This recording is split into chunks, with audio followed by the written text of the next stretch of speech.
À une journée de route de la capitale sierra-léonaise, en plein milieu de la forêt, le camp de Médecins sans frontières. Ils se sont installés ici dès les premiers cas d'Ebola. À ce stade, pour entrer dans le centre de traitement de Médecins sans frontières, il ne faut pas d'équipement spécial, mais il y a une procédure à suivre. Chacun doit se faire désinfecter les mains et les chaussures. Et à partir de ce point, interdiction de toucher quoi que ce soit et qui que ce soit sans précaution. Depuis 2 mois, le centre a accueilli près de 300 personnes. Et tous les jours, d'autres patients arrivent. Comme cet homme, il dit ne pas se sentir bien. Avant d'être admis, il doit répondre à un questionnaire, toujours à distance.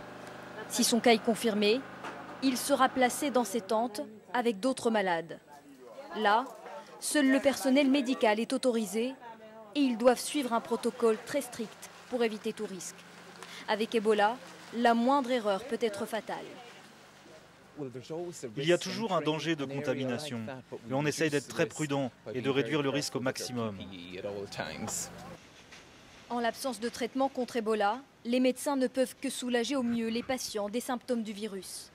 La fièvre, les douleurs, même s'ils le savent bien, 70% d'entre eux vont mourir. C'est un taux de mortalité très difficile à gérer pour nous. Mais on sait qu'en traitant ces patients ici, on peut stopper la propagation de l'épidémie.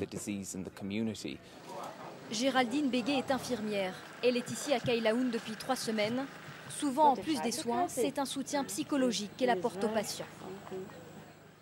Il y a des morts tous les jours, on les transporte à travers les chambres et à travers les couloirs et la morgue elle est juste derrière, à côté des toilettes chez eux. Donc ils ont quand même cette vue sur la morgue tout le temps, sachant qu'ils vont probablement y finir aussi et ça c'est... On n'a pas trouvé une meilleure solution, on n'a pas le choix. Ils vous demandent justement de les rassurer par rapport à ça? Oui, mais comment les rassurer quoi? Pas sûr qu'il va mourir, on essaie de leur dire ce qu'on peut, mais bon, c'est Ebola quoi. Eux semblent mieux résister à la maladie. Mais pour leur parler, il nous faut tout de même garder une distance de sécurité. C'est en soignant notre mère que ma sœur et moi, nous avons eu Ebola. Quand je suis tombé malade, je suis resté au lit plusieurs jours. Mais maintenant, ça va. Si leur état continue de s'améliorer, ceux-là pourront rentrer chez eux dans quelques jours. Des guérisons qui restent très rares.